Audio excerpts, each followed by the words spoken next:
உனக்கான என் அன்பு சங்கரேஸ்வரி அத்தியாயம் 26. குடும்பத்தில் உள்ள அனைவரின் வருகைக்கு பிறகு தான் மீராவை விட்டு தள்ளிச் சென்றதாக நினைத்தான் நந்தகுமரன். ரஞ்சித் கோபத்தில் திட்டியதற்கு பிறகு மீராவின் அருகில் செல்ல முடியாமல் தவித்தவன் மனமோ யார் என்ன கூறினாலும் தன் மீராவை விட்டு தான் செல்லக்கூடாது என நினைத்து அங்கேயே நின்று கொண்டிருந்தான். நேரம் சென்று கொண்டே இருக்க மாலை நேரமும் வர அவளை இங்கே அனுமதித்து கிட்டத்தட்ட ஒரு நாளிகை முடியும் நேரமும் வந்தது.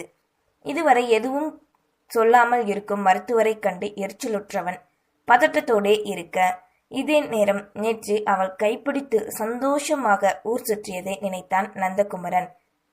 மருத்துவர் சமீரா இருந்த அறையை விட்டு வெளியே வர அவள் குடும்பத்தில் உள்ள அனைவரும் அவரை சுற்றி வளைத்து அவர் கூறும் பதிலுக்காக காத்திருந்தனர்.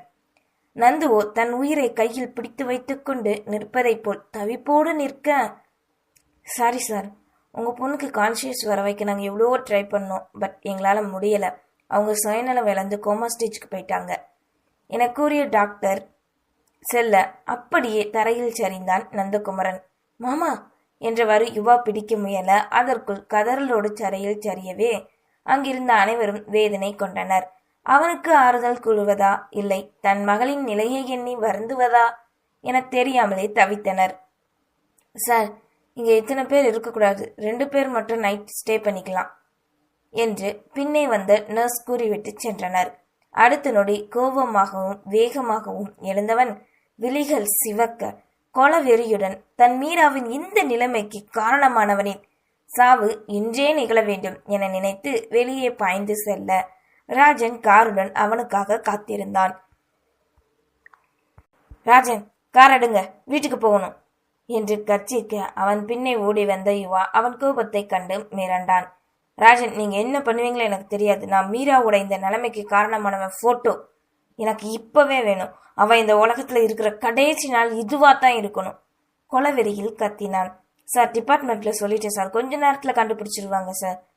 அவன் மேல ஏற்கனவே என்கவுண்டர் கேஸ் இருக்கு, அதனால அவனை தீவிரமா தேடுறாங்க. பார்த்த இடத்துல கண்டிப்பா ஷூட் பண்ணிடுவாங்க. இல்ல, அவன் உயிரோட ஏன் முன்னாடி இருக்கணும். சரி சார் என்று கூறும் முன் வீடு வந்து சேரவே அதிலிருந்து குதித்தவன் தன் அறைக்கு சென்று குளியல் அறைக்குள் புகுந்தான். சிறிது நேரம் கழித்து வெளியே வந்தவன் தன் காக்கி உடையை அணிந்து கொண்டு ஹாலுக்கு வர, சார், அவனை கண்டுபிடிச்சாச்சு, நம்ம ஸ்டேஷன் லாக்லப்ல இருக்கான் என்றதும் அடுத்த நொடி தன் காரை தானே அசுர வேகத்தில் செலுத்தி அங்கே முன் நின்றான். நந்துவை கண்டவர்களோ கை கால் நடுங்க பதறி நிற்க, சிங்கமென அவனை நோக்கி வந்தவனின் மனதில் மீரா துடித்த துடிப்பு மட்டுமே நினைவில் வந்து மேலும் ஆக்ரோஷப்படுத்தியது. அவன் கழுத்தை ஒரு கையில் கொத்தாக பற்றியவன் அப்படியே தூக்க, உனக்கு எனக்கு பகை இருந்தா நீ நேரா வந்து ஏங்கிட்டு தானடா மோதணும். இப்படி மறைஞ்சிருந்து பண்ணும் போதே தெரியுது நீ ஒரு கோலைன்னு. என் மீரா என் கண்ணு முன்னாடி எப்படி துடிச்சான்னு தெரியுமா உன்ன என்று கோபமாக அவர்களின் மொழியில் கத்தினான். அந்த கொடூரமாக போட்டு சரமாரியாக நந்து அடித்து தள்ள அவனோ புழுவாய் அவனிடம் சிக்கி தவித்துக் கொண்டிருந்தான். அங்கிருந்த அனைவருமே நந்துவின் செயலை கண்டு பயந்து நடுங்க, நீ அவ்வளோ சீக்கிரம் சாக கூடாது, நீ துடிக்கணும்டா. ஏற்கனவே நீ பாம் வச்சு பல உயிரை கொண்டவன் தானே, இன்னைக்கு அதோட வலிய உணரணும்டா.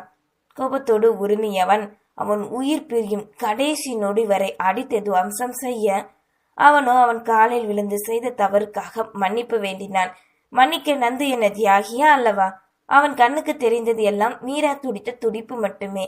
அதே வெறியுடன் இருந்தவன் அவன் உயிர் பிரியும் நொடி வரை அவனை விட்டு மூச்சு வாங்க நின்றான்.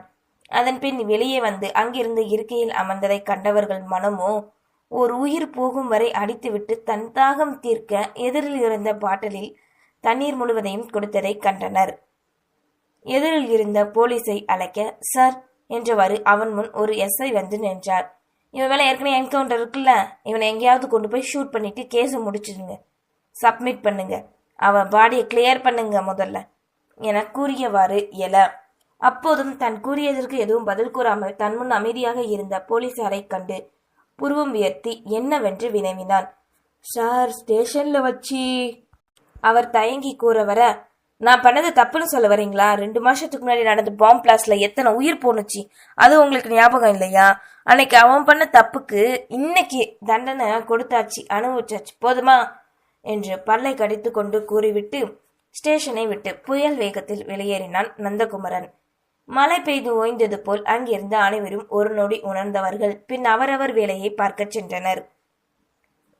தொந்தரவு செய்யக்கூடாது என்று மருத்துவர் கூறியதால் ஒவ்வொருத்தராக விலைகளில் வழி நிறைந்த வேதனையுடன் சமீராவை பார்த்துவிட்டு செல்ல ஆசிரா அவரை பார்ப்பதற்காக வந்தாள். காலையில் வேதனையோடு சென்றவள் இப்போது ஒரு மருத்துவராக மட்டுமே வர சுதர்ஷினி தனக்கு தெரிந்த வரைக்கும் ஆசிராவின் குடும்பத்தை பற்றி தன் குடும்பத்திடம் கூறியிருந்தாள். அம்மாடி, என் பொண்ணு இப்ப சுயநலவு இல்லாம இருக்கான்னு டாக்டர் சொன்னாங்க. அவளுக்கு எப்பமா கான்சியஸ் வரும்? உன்னால எதுவும் சொல்ல முடியுமாமா? அவளை இந்த நிலைமையில எங்களால பார்க்க முடியலத்தா என்று தேன்மொழி ஏதோ ஒரு நம்பிக்கையில் கேட்க, எனக்கு தெரியல ஆண்டி, நான் பக்கத்து ஹாஸ்பிட்டல்ல ஒர்க் பண்றேன். நான் இப்பதான் டாக்டர் கிட்ட பேசினேன். அவரும் அதைத்தான் சொன்னாரு. நான் போய் சமீராவை பார்த்துட்டு வரேனே என்றவள் அறைக்குள் நுழைய அங்கே அஸ்வின் மீராவின் கரங்களை பற்றி கொண்டு ஏதோ பேசிக்கொண்டு இருந்தான். அஸ்வின் விழிகளில் தெரிந்த வேதனையை கண்டவள் மனதிற்குள் அவளின் மீது அவன் வைத்த அன்பை கண்டு பொறாமையல அப்படியே நின்றாள் ஆஷிரா. ஆஷிராவை கண்டதும் வேகமாக எழுந்து நிற்க அவன் இருப்பதை பார்த்து திரும்பி செல்ல முயன்றவளை, ஒரு நிமிஷம் ஆஷிரா என்று அழைத்தான். நேற்று இரவு நந்து அவளை ஆசிரா என்று அழைத்ததை நினைத்து கொண்டு அழைக்க அவன் கேள்விக்காக அப்படியே என்றாள்.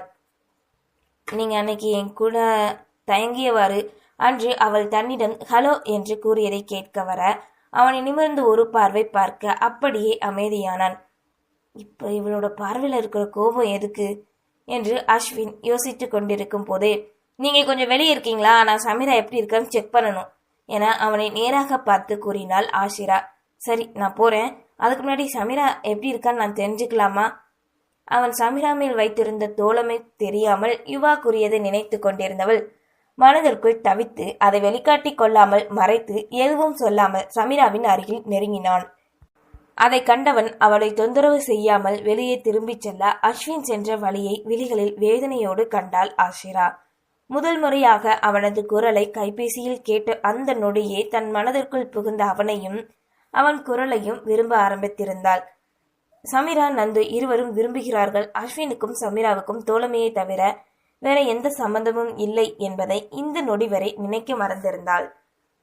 ஸ்டேஷனில் இருந்து நேராக சமீராவை காண மருத்துவமனை வந்தவன் அவனை போலீஸ் உடையில் கண்ட அவன் குடும்பத்தில் இருந்த அனைவரும் திகைக்க எதையும் கண்டு கொள்ளாதவாறு சமீராவின் அறைக்குள் நுழைந்தாள் நந்தகுமரன். அவன் உள்ளே நுழைய ஆசிராவும் நர்ஷும் தன்னவளை பார்த்து கொண்டிருக்க, ஆசிரா, மீரா இப்ப எப்படி இருக்கா என்றவாறு மீராவின் அருகில் வந்து அமர்ந்து கேட்க, குமரன், டாக்டர் சொன்னது மாதிரி அவள் சுயநலவை இழந்துட்டா. இனிமே அவளுக்கு கான்சியஸ் வருமானு எங்களால சொல்ல முடியாது. ஒவ்வொருத்தவங்களுக்கு வர வாய்ப்பு கூட இருக்கு.